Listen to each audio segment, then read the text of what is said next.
Ahoj, ahoj, čauky, čauky. Ano, vidíte mě ještě oblečenou, protože jsem teďka prostě přilítla domů, přijela. Přijela jsem z mý rodné země, ale hnalo mě to sem hnedka ke kartám, protože jsem tady u toho nebyla asi nějaký 4 dny. A už mě svrbí ruky. S tím, že co se tady máme dozvědět v tomto týdnu. Platí to ve chvíli, kdy se na to podíváte. Co se tady bude řešit. Tento výklad bude kratoučký, dáme to na nějakých 15 minutek, uvidíme. A jdeme se podívat, co se nám tady ukáže. Dárek zázraky. Tak, dárek vlastně mluví o nějakém překvapení, mluví o tom, že pokud si přejete něco, tak třeba věřit i v něco překvapivého, protože zázraky jistě víte, že se prostě dějí. Jsou každodenním jevem a prostě to tak někdy má být. Jinak, kdybyste měl zájem o moje svíčičky, můžete se podívat na Hero, a nebo pokud byste měli zájem a bude vás více, tak já teda vytvořím facebookovou skupinku, kde si vás přidám a pokud byste měli zájem, tak ten, kdo se přihlásí tady od tohoto videa, tak bude mít slevu 10% na svíčky, který jsem momentálně vytvořila.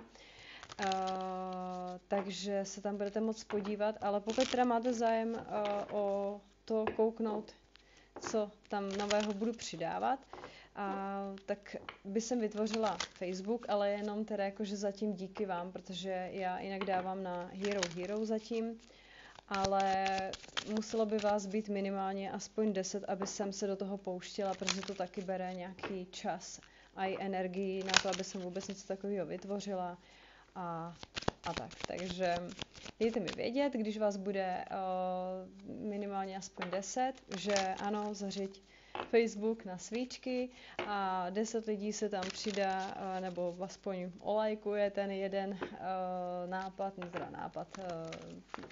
no víte co, tak bychom se mohli do toho pustit. A dám vám potom link i hnedka tady pod toto video. Pokud teda bude vás víc jak 10, tak můžete dohledat pod tímto videem link na Facebookovou skupinu, kde se můžete podívat na moji tvorbu a vlastně tím, že se odkoupíte i svíčku, dostáváte ode mě slevu, jenom ty, kteří koukají na toto video a je potřeba teda zadat s tou slevou Facebook svíčky. Tak, FB svíčky, stačí. FB svíčky, když mi vlastně dáte vědět, že byste měli zájem a chcete využít slevu, tak napište FB svíčky a už budu vědět, že je to 10% sleva. Tak, to jsem vymyslela teď hned z fleku, takže to tak asi mělo být. No, platí to prostě do jakýkoliv chvíle. Ten, kdo se podívá na to video, tak má tuto možnost. Tak.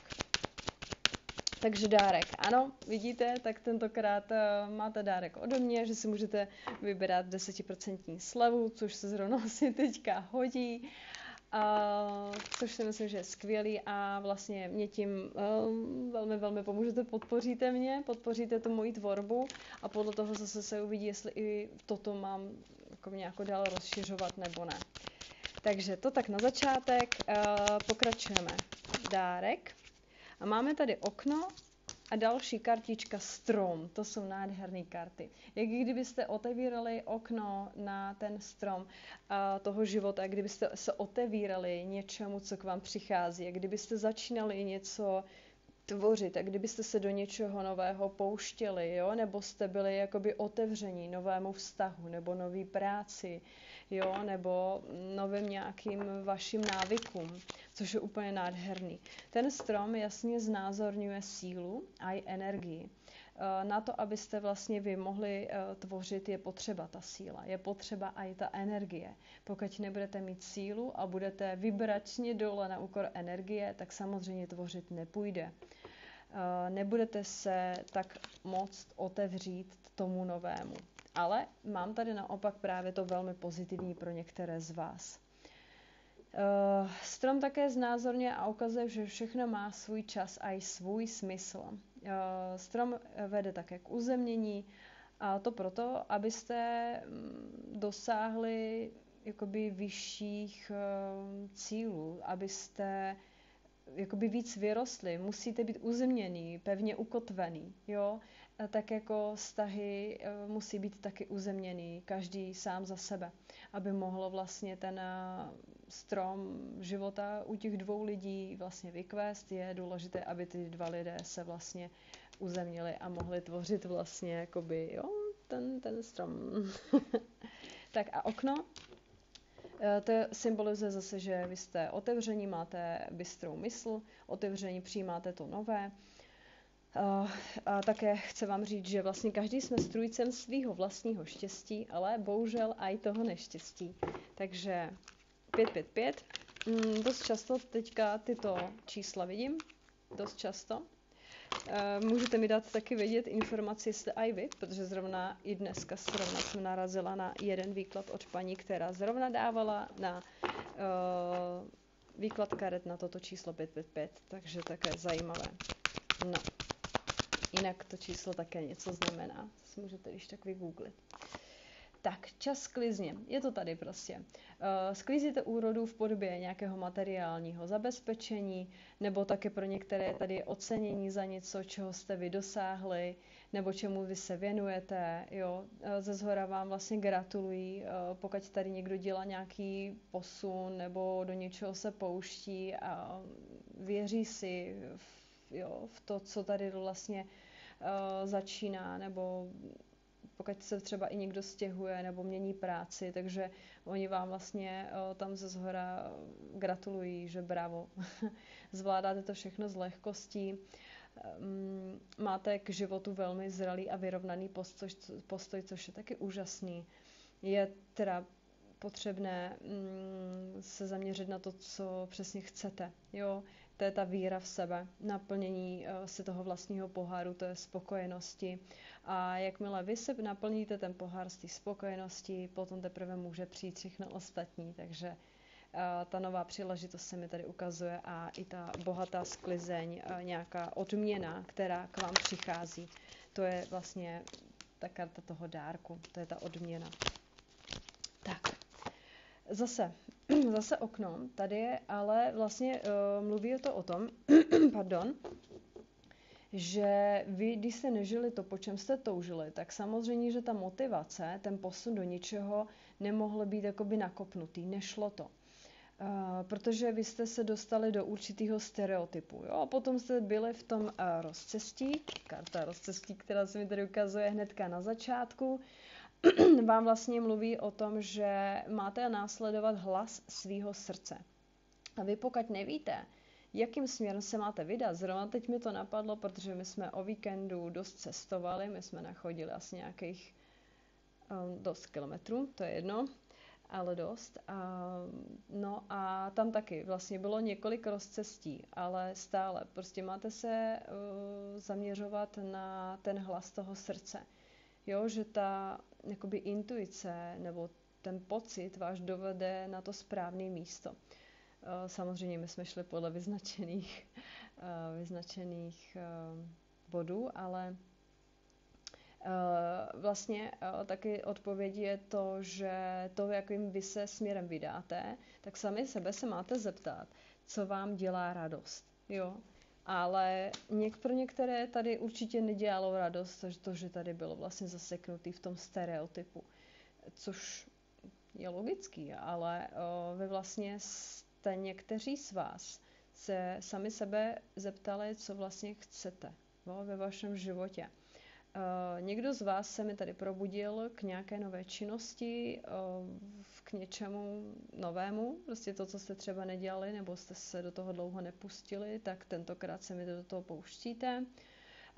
Někdo z vás se tady přestal stěžovat, nakopl se a pustil se prostě do úkolu, takže máte na ten plnohodnotný život plný právo, vám tady chtějí říct ti ze shora.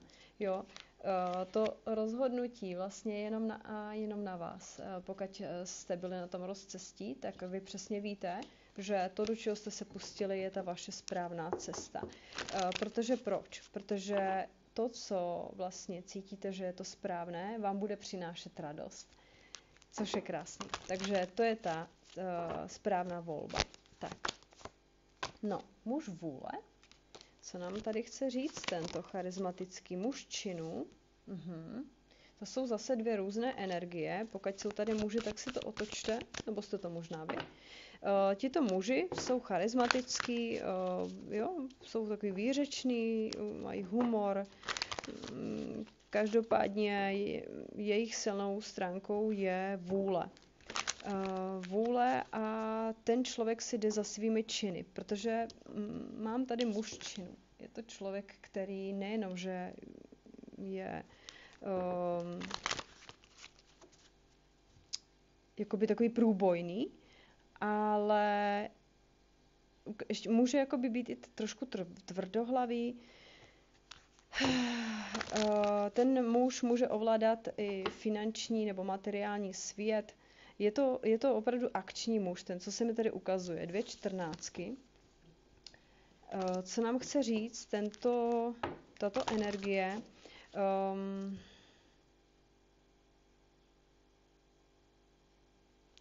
Podíváme se, co nám chce říct. Transformace. Transformace v této kartě mluví o souladu jakoby mužské a ženské energie. Bavili jsme se o tom stromu, že jo? A já jsem řekla, že když každá z těch energií, jako muž a žena, každý za sebe, není v té kompatibilitě, tak to mluví o tom, že ten vztah většinou nevydrží. Tam to nemá vlastně pevné základy na to, aby něco se mohlo tvořit. Máme tady měsíc, máme tady i slunko. Mužská a ženská energie. Ale tady je vlastně napsáno na této kartě transformace, že vy se tak dlouho budete bát změny, až zapomenete, jak vlastně se přestanete bát. Myšlenka něco změnit může být plná nepříjemných pocitů, ale změna znamená jakoby oživení, jo, nebo znovuzrození. Začít svěže, nový začátek. To je přesně ono, že vlastně nepotřebujete k tomu opačné pohlaví, abyste mohli něco začít tvořit, abyste mohli jít do té transformace a do toho vytváření si svého vlastního života podle svých vlastních představ. Tady muselo starý odejít, to byla i právě ta stagnace, to bylo něco, že jste třeba dělali stále stejné věci dokola. To muselo odejít. A ve chvíli, kdy ono to odešlo, to staré, tak vlastně v tu chvíli přichází prostor pro to nový. Vy tady začnete dostávat vítr do plachet a máte se do něčeho pustit. Je možné, že tady ta energie mužská vám chce říct, ženy, milé dámy, že se máte pustit do něčeho nového s takovou tou mužskou energií, takovou tou vím, co chci, vím, kam směruju a jdu si zatím, jo. Tvrdohlavě jdu si zatím. To je takový kus mužské energie. Což mi jde do takové vyváženosti uvnitř vás. Tak, bohatství. Dobré, to jako fakt jako samý karty, co se týče i hojnosti. Jo. Čas klizně mluví o hojnosti, bohatství mluví o hojnosti, ale ono to mluví hlavně i jako uvnitř vás, že vnímáte tu hojnost a bohatství uvnitř vás. No, co vám tato karta naznačuje? Štěstí a jistotu, to vám naznačuje. Uvědomujete si to vůbec? Takový to prožívání těch krásných okamžiků. Jo. Vy uvnitř sebe můžete navnímávat hluboký pocit štěstí a hluboký pocit jistoty. A to všechno vyplavuje zevnitř vás. Odpovědí je tady ještě pro vás, že obejměte všechno, co máte ve svém životě, protože na nic není doživotní záruka. Stabilita, jistota tu je. To přichází, když budete upřímně a soustavičně pečovat sami hlavně o sebe. Můžete také očekávat příliv financí. Ukazuje se mi tady rodinná pohoda, rodinná stabilita. No. Aha, a pouto. Pouto, které mluví o kvalitě vztahu. Kvalita vztahu vypovídá totiž o tom, jaký vy postoj chováte sami vůči sobě. Oni totiž ty vztahy jsou o respektu a komunikaci. Je možné, že s někým takto uchováváte nějaké pouto a hned zatím nehledejte zatím hned opačné pohlaví. Můžete to pouto uchovávat s kýmkoliv jiným. S přáteli, s kamarády, s rodinou, s kýmkoliv. Vás tedy bude čekat nějaká volba a nějaká velká změna se mi tu ukazuje. Cupidův šíp míří k nejvyšší formě lásky, tak i volba spojená s láskou je ta správná. Je tady rychlé vzplanutí a opojení, ale co je potřeba být opatrný, aby ten výsledek byl trvalý. Takže láskyplný spojení se mi tady ukazuje a možná, že pro některé ženky se mi tady ukazuje muž, který je akční. On prostě bude vědět, co chce. Je možné, že s někým se tady někdo z vás bude propojovat. Dejte mi vědět tady dolů do komentáře, kdo to bude. Dáme ještě 2 kartičky, jestli to stihneme. Hravost, to vám naznačuje, že abyste se odprostili od nějaké dokonalosti, protože prostě ta neexistuje, jo. A vy se máte naučit vlastně brát ten život s tou větší hravostí, jo, jít do té dětské energie. Také vás tady vybízí k tomu, abyste se zaměřili jakoby na to svoje vnitřní dítě. A v tu chvíli tady budou starosti ustupovat. Vy budete mít i větší náhled na tu danou situaci. Takže starosti ustupují, když získáte náhled. Jedná se tady o poselství velmi příjemné změny. A další kartou je žena vůle. To se mi tady docela dost propojuje s tím muž vůle. Což by mohly být vlastně do budoucna i potenciální partneři. Ale to bych jsem už asi nechala na osobní výklad, protože pokud o někom takovým víte a pokud ne, tak se nechejte překvapit. Ano, i ta žena je tady vůdčí, je tady inteligentní, bystrá, žena, která má ráda svobodu, nemá problém být sama, teda i ten muž nemá problém být sám, dokáže bránit a chránit i sama sebe, i ten muž, je tady komunikace, to je velmi silná stránka. Co jsem říkala, že je velmi důležité komunikace, to jsem vlastně vzpomínala. Jo. Potom tady máme vytrvalost. Jo, to je to, co tyhle ty dva tady spojuje. Já si ještě vyhodím tady 1 kartu na tyhle ty 2 a musím končit. Tak poprosím finální kartu na tyto 2. Žena vůle, muž vůle. Moudrost. To jsou 2 moudří lidé. No. Moudrost, která se ukrývá ve vašem srdci. Je to vlastně potřeba k tomu, abyste rozpoznali, že jste na té správné cestě a že vlastně jdete tím životem k tomu naplnění. To jsou lidé, kteří naslouchají svoji intuici, vlastně vnímají to svoje nacítění, jsou to citliví lidé.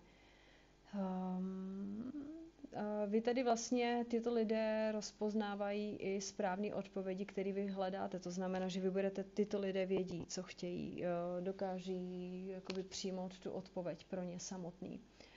Tyto lidé se nachází ve fázi, kdy je nutné probudit vnitřní vedení a možná i tady mluví o mužské i ženské energii, že se prostě mají dostat do toho vedení, jakože to je právě ta vůle, jo, která tady tyto 2 energie provází. Nechte se vést, důvěřujte si a děj se rozběhne tak, jak přesně vy potřebujete. Takže nevím, jak kdyby se mi tady spojovaly 2 velmi podobné energie, což je krásný. A s tím poutem mi to tady naznačuje o něčem velmi pěkném. Mám tady 6, číslo 6. Ty nízký čísla, tady mám číslo 2, zase 6 opakující. Jo, může to být vaše životní číslo, 5 tu mám. Mám tu vlastně i 10, to je 1. Takže možná někoho z vás to tady osloví. Mějte se krásně, budu velmi rád, když mi tady dáte like a i napíšete něco do komentáře. Papa. Čauky, čauky.